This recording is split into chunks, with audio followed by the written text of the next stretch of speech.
So how is this chunky monster holding up after 100 miles?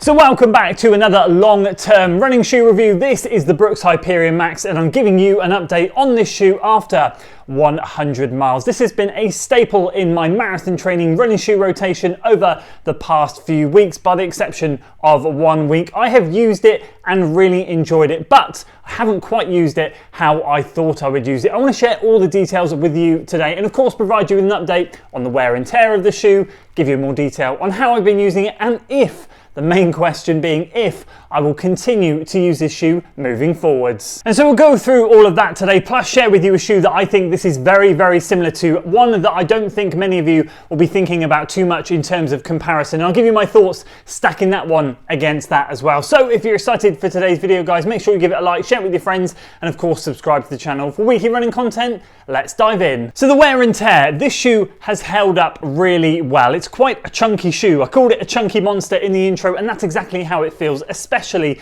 compared to its predecessor. Now, the upper is albeit a little bit dirty, but looking really good, really strong. And what I've enjoyed about this shoe, one of the main factors that this has been a really enjoyable shoe is the top of the shoe, the upper, the lockdown, everything about it, the laces. Just, I wish every brand could create laces like this with little bite points in them so that when you cinch them down, they just don't come loose. It's really, really good, and it's a small detail that will make so many shoes so much better. Also, another feature that I've enjoyed over the last 100 miles in particular is the comfort around the back end of the shoe here. This is very comfortable. Now, although the weight gain from this shoe has come from other areas mainly, because the original Hyperion Max did have some good cushioning around the back, this for me in particular has been a welcome addition. They have bumped it up slightly and it does feel really, really comfortable logging those longer miles. And in terms of the midsole, it's holding up really nicely. There's absolutely zero difference in performance from mile 0 through to mile 100, and visually it barely looks different either. Not that you would expect that to make any difference to performance anyway.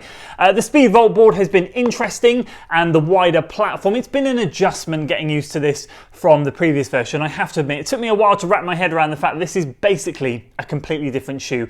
I made a big deal when I reviewed this initially, the fact that the weight gain from version 1 to 2 was the biggest weight gain. It was around 74 grams-ish. I can't remember exactly, that's roughly off the top of my head what the weight gain was from 1 to 2. And that's basically because the shoe has had such a big overhaul. One of the things that I've really noticed different is very much become a cruiser rather than anything to do with speed. And I've really struggled to get speed in it and wanted to do speed in it. Much what feels like a wider platform here, but also this speed vault board, as I just mentioned. I feel like the whole shoe in general now, the setup of it with that board, with the wider platform, bigger stack, it just feels like you are so smooth in transition, but just nullifies any top end speed that you might have. Very much a case of you've got some long miles to do, lace this thing up and log them, and that's what it's going to do for you. Absolutely spot on. Anything else, it can be a bit clunky and cumbersome. Anyway, we'll get on to more of that shortly. In terms of the grip, I've never ever had an issue with Brooks grip on their shoes in wet conditions. The Hyperion Tempos, the Maxes, and in fact these have all been really good, and it's exactly the same. There is no wear and tear on this whatsoever. A few little rocks and stones caught in there. Obviously the toe off area is the first place to start wearing, and there is a tiniest bit there, but honestly after 100 miles this thing is just doing so well. And so moving on to how I've been using the shoe. Well, let me tell you how I was hoping to use the shoe and how it's ended up turning out. So I hoped when I originally tested it, I tested it on a moderate run, a medium long run, and it was fantastic. It was great. It was a cruiser. That's what I said in the video. I was hoping that it would feel really good around marathon pace. I've got to be honest with you, I have struggled to get it up to marathon pace. I've had a few moderate runs in this thing where I've pushed the pace a little bit and squeezed the pace down a tiny bit. But I've never got to the point where I've got it down to marathon pace. And to be honest with you, when I have pushed the pace down in this thing, I haven't particularly enjoyed it. The shoe, a little bit like how I feel with the Alpha Fly 3, the shoe feels big on foot. So I've very much kept it at moderate pace, and it's been a gem when it comes to my medium long runs. So in essence, I haven't used it for anything other than medium long runs, which have all been at a steady state, zone 2 intensity.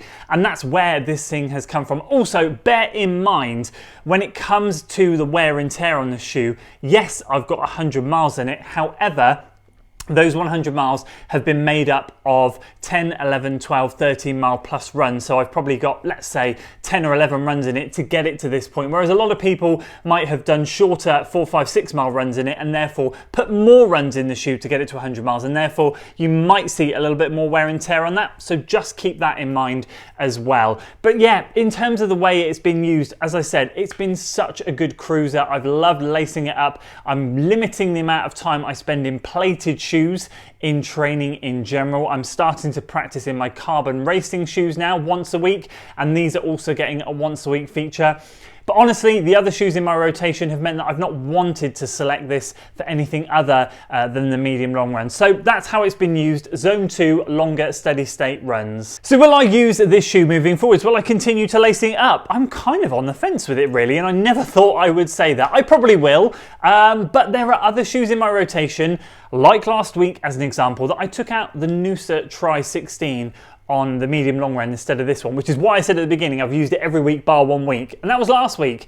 And to be honest with you, I really enjoyed the Noosa Tri. I mean, I'm loving the Noosa Tri anyway, so I think that one might get a bit more miles in it now anyway, and that might take some more of the medium long runs. I'm sure this will get another run or two before the end of the block, but I do sometimes find myself struggling to want to lace up a shoe of this bulk and size and weight, in all honesty. I mean, the weight isn't necessarily crazy, but I expect the weight in something like this shoe to be something in like an easy day plodder, not necessarily something that I'm trying to pick up the pace in or something that I want to run too long in. As I said, I found it to be a brilliant shoe for steady state zone 2 runs that kind of, it does disappear on feet to a degree. You do feel effortless, and as I said, I feel very efficient in this shoe. Heart rate data is always good when I look at it post run from a run in this shoe, but I have more exciting and enjoyable shoes in my rotation, and that leads me on to stacking this thing up against something that I didn't think I would. And that is the Hoka Mach X, which I've got to say, the version 2 has just come out as well. Apologies, this one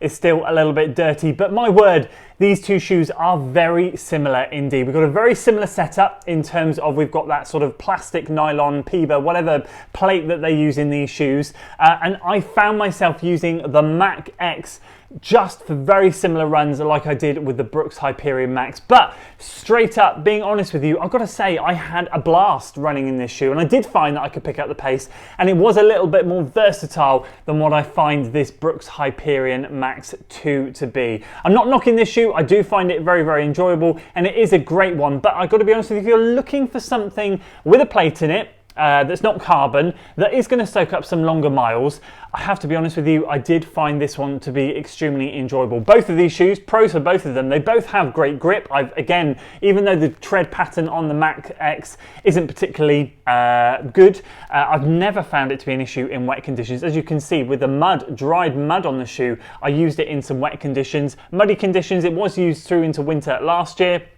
And again, after 100 miles, both of these shoes are holding up really well. I didn't find any deterioration in this one either. And the beauty of this one, it was using Hoka's new racing foam in the top layer. Dual density, this one. I know this is single density with a plate in the middle. This is dual density. Stronger, harder, more versatile, harder wearing EVA on the bottom, but we've got this wonderful PEBA based midsole on the top there, so soft cushioned. This is definitely softer than this one, and as I said, I did find this one more versatile. These two really do stack up against each other. So I just thought I would throw that one in there for you guys so you had a good comparison idea. If you want to know more about that, go back and check out the Hoka Mach X videos that I've produced on the channel. But yeah, overall, I've got to say, after 100 miles, I can't complain. It's been really good. It's been a good workhorse. It's logged some really good miles. As I said, I'll probably have a rest of it now, and then I'll log a couple more runs in it before the end of the block. But when we go back into speed, I'm not sure I can see too much of a use for this type of shoe in my running shoe rotation. It definitely does feel more of a longer mile specialist. Something like the Brooks Hyperion 2 would be better to come into speed rotation, which leads me on to saying that is coming in for testing in the next week or so. So excited to share my thoughts on that one as well. So there we go, that's my thoughts on the Brooks Hyperion Max 2 after 100 miles. Let me know in the comments how many miles you've got in your version, and if you've enjoyed it or you found it a little bit dull. It'd be great to hear from you guys down in the comments below. That's it from me today, guys. I hope you enjoyed this one. If you did, please do consider giving it a like, share it with your friends, and of course subscribe to the channel for weekly running content. I'll see you on the next one.